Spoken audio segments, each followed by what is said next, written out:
a partir de las dos lecturas que teníamos para el día de hoy, que vamos a retomar en sesiones posteriores. Bueno, el tema que teníamos para hoy es qué es el diseño de investigación. Y aquí, bueno, yo quisiera abordar una cuestión. La investigación, digamos, encontramos fases, digamos, en la investigación, pero la característica principal que tiene que tener es la integración de esas fases, ¿no?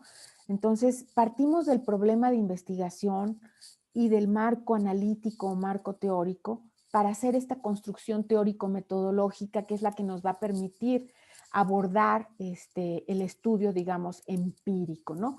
Y obviamente cualquier investigación inicia con el planteamiento del problema, el problema de la investigación, que se va a enriquecer con esta construcción del marco teórico. Por eso les decía en otras ocasiones que este planteamiento es como en espiral. Si partimos de una perspectiva epistemológica más constructivista, bueno, cada vez son acercamientos o aproximaciones sucesivas que van enriqueciendo ese planteamiento del problema de investigación. No es lineal, ¿no? Y en ese sentido retomo lo de Leal. Pensemos a la hora de plantear nuestro proyecto en estos tres momentos o en estas tres fases. La pregunta, la hipótesis y el diseño de prueba. La pregunta pues nos refiere a todo lo que es el planteamiento del problema, la delimitación del problema. Ya en una primera sesión les presenté el contenido del protocolo. Es un formato nada más. El segundo momento, que es el de la hipótesis, pues tiene que ver con el del marco teórico, porque es la respuesta que otros han dado, lo que nos va a sugerir la respuesta o nuestra propia hipótesis, nuestra conjetura. Y finalmente viene el diseño de prueba o el diseño de investigación. En estos tres momentos requerimos tanto datos estadísticos, información empírica, como análisis teórico. Algunos le llaman, por ejemplo, al marco empírico, marco contextual, en dónde se va a hacer, qué ha pasado, cómo está el problema, qué investigaciones han abordado esto, qué resultados tienen. Por eso el análisis de los artículos de investigación estamos separando cada una de estas partes. Aquí, bueno, pues trato de poner estos tres momentos. Este esquema ya se los había mostrado.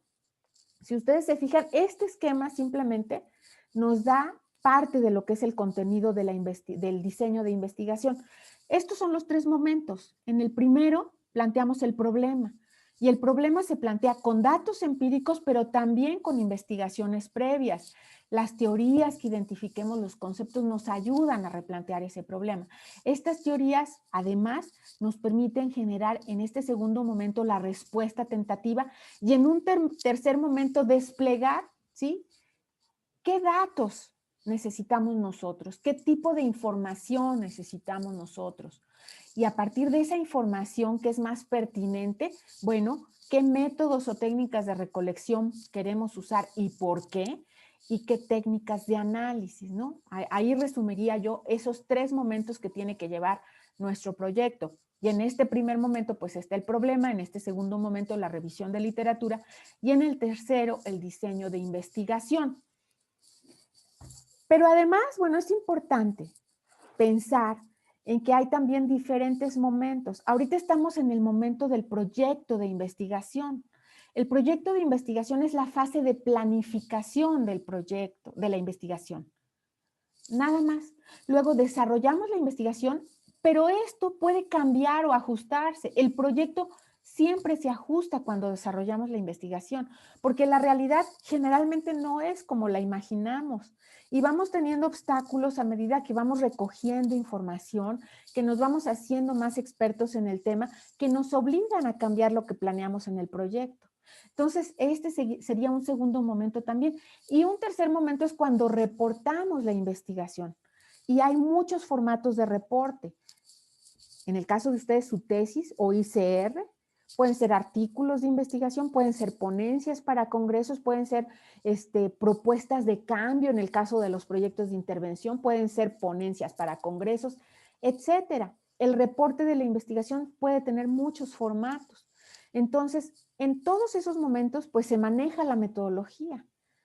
Y es diferente cómo se reporta en un reporte, ¿sí? Cómo se describe, porque ya ocurrió, a cómo se plantea en un proyecto y a cómo se ajusta en el desarrollo.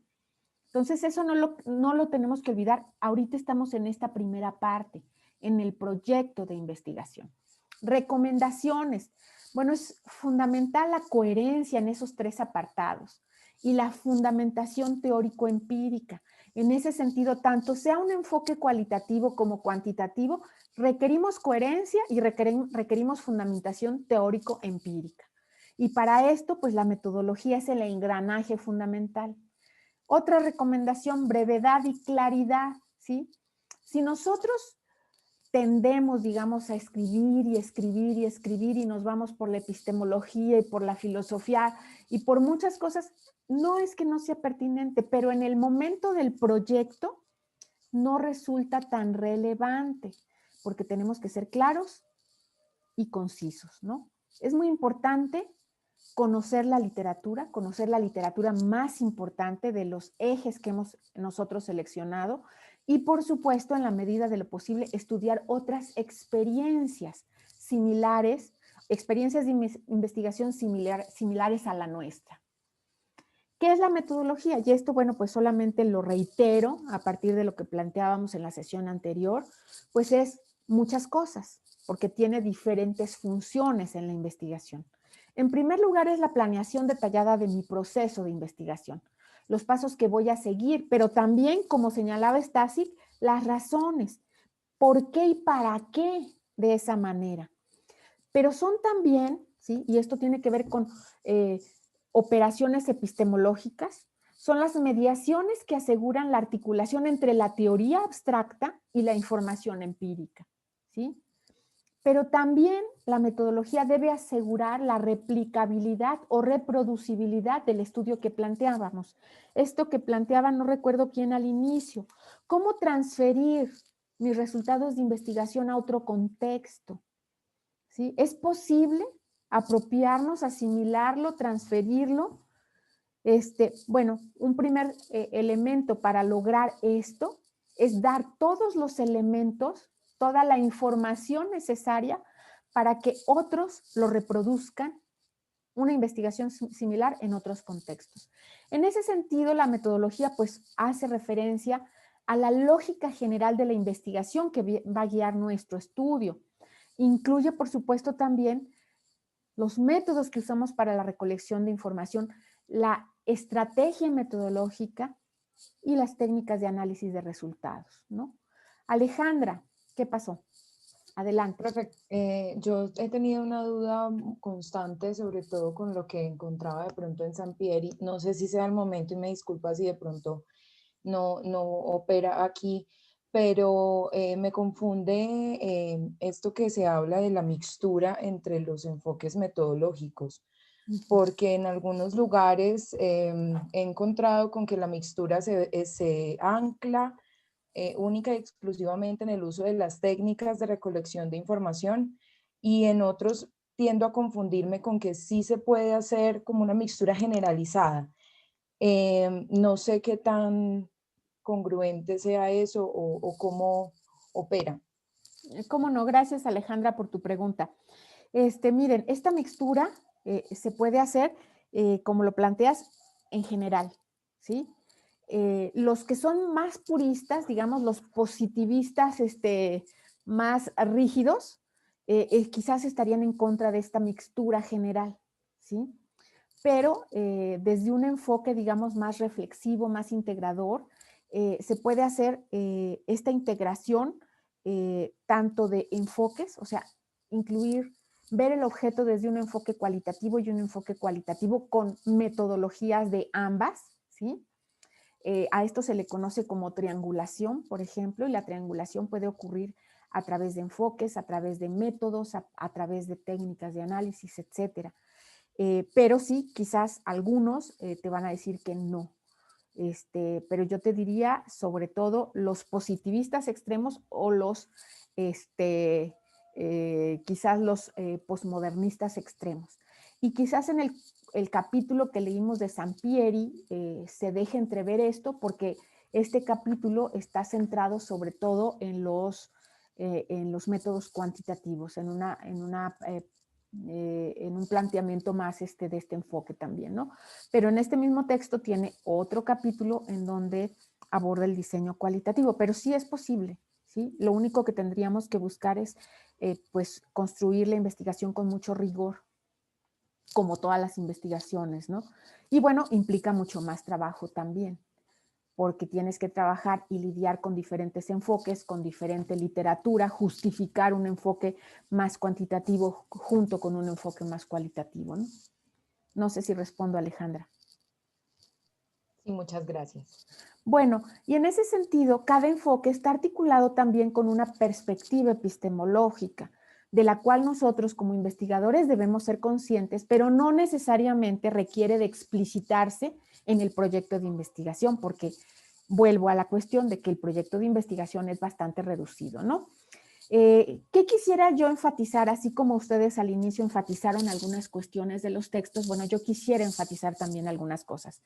Ni en lo cuantitativo, ni en un enfoque cuantitativo, ni en un enfoque cualitativo hay recetas universales. Y en ese sentido la investigación tiene mucho de artesanía y mucho de imaginación y creatividad también. Y aquí retomaría, lástima que el curso es corto y no tenemos tiempo de leer tanta literatura que hay, pero este texto tan bonito de John Stuart Mill sobre la imaginación sociológica, en ese sentido, bueno, pues no, aunque nosotros tenemos que delimitar nuestro pensamiento y nuestra imaginación, pues tenemos que impulsarla y darle rienda suelta, en realidad, ¿no? También es muy importante estas conversaciones iniciales con especialistas que nos ayudan a clarificar el por qué, el cómo y lo que queremos hacer. Y yo les diría, conversaciones iniciales tanto con analistas como con los sujetos con los que queremos trabajar. Fíjense que esto también está muy trabajado cuando en las encuestas se hacen los pilotajes, pero no está tan trabajado en la investigación cualitativa.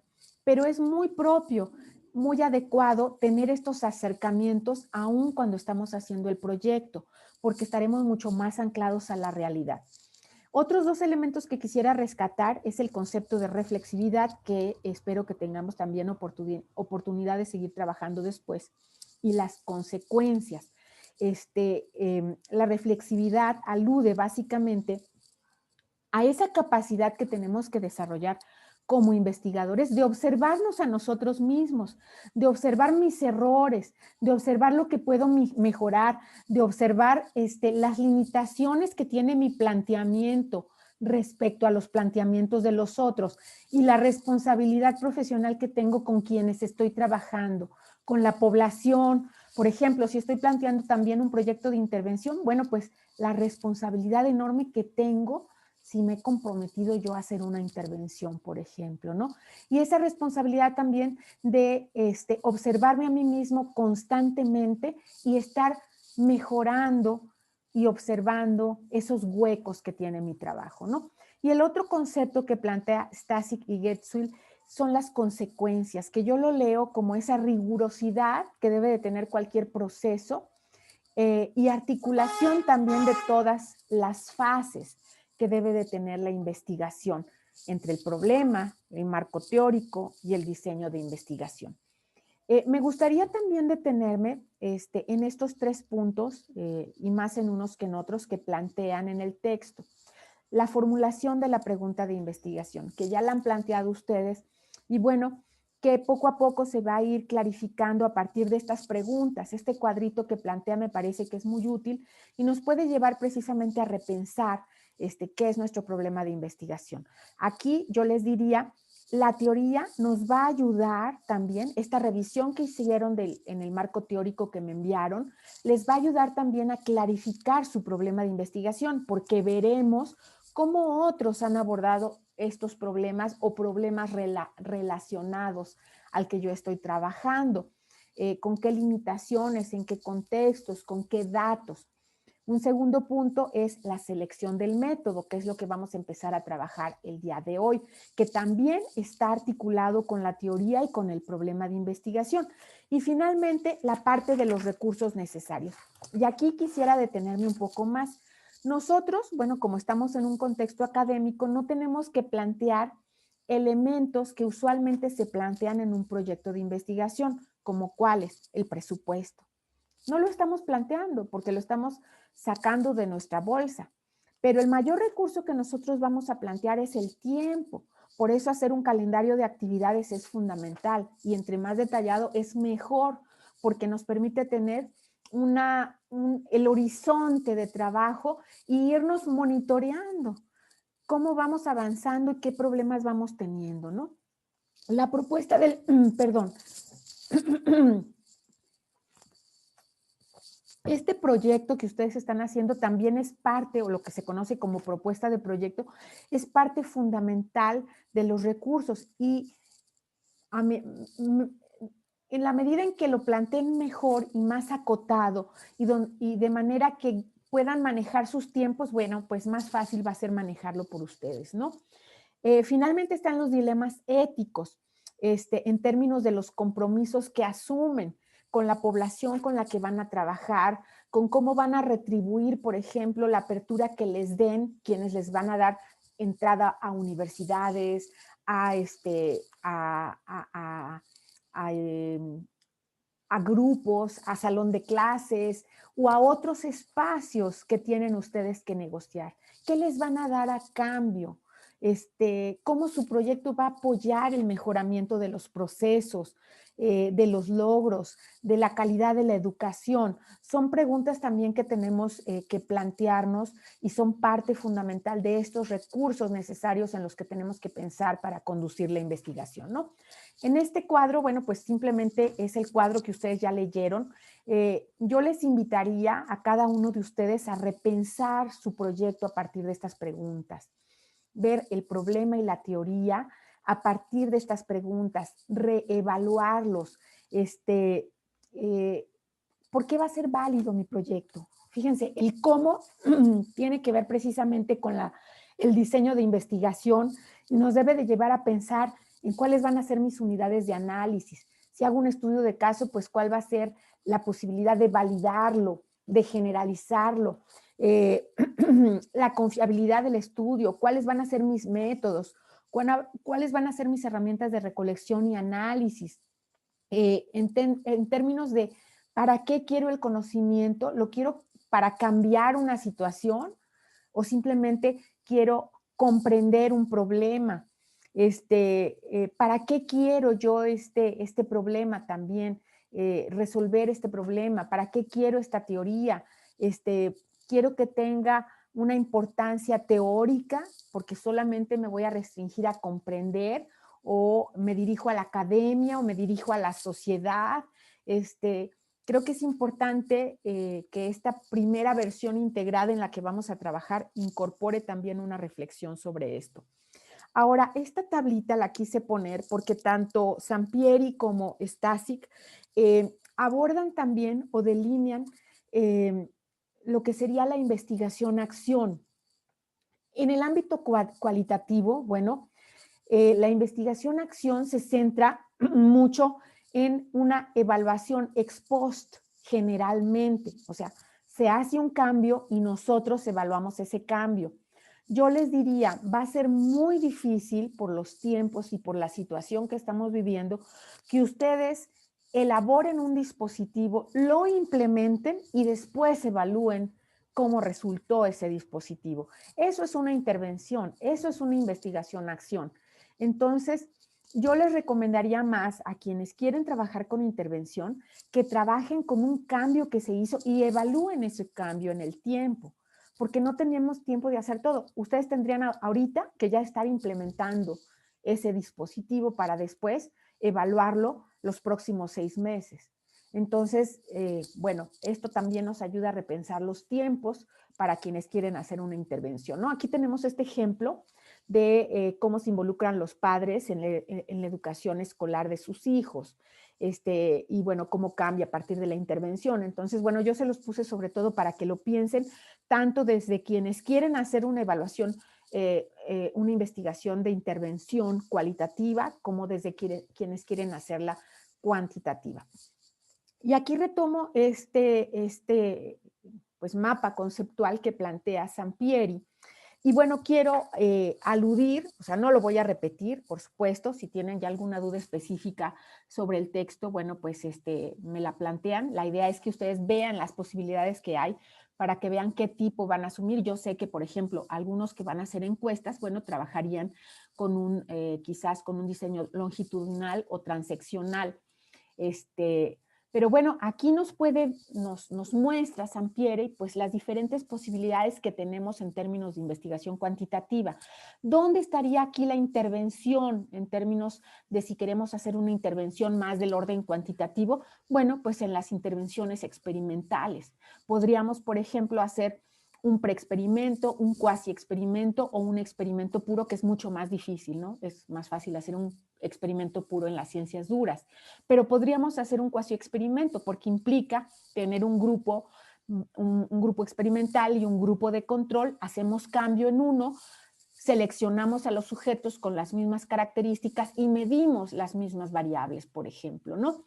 Entonces, en el ámbito cuantitativo también es posible hacer investigación participativa, investigación, acción en este terreno, a partir de la intervención, y es mucho más acotada que en el ámbito cualitativo, ¿no? Eso yo quería, pues, señalarlo. Y bueno, pues eso sería de mi parte. No sé si tengan alguna duda sobre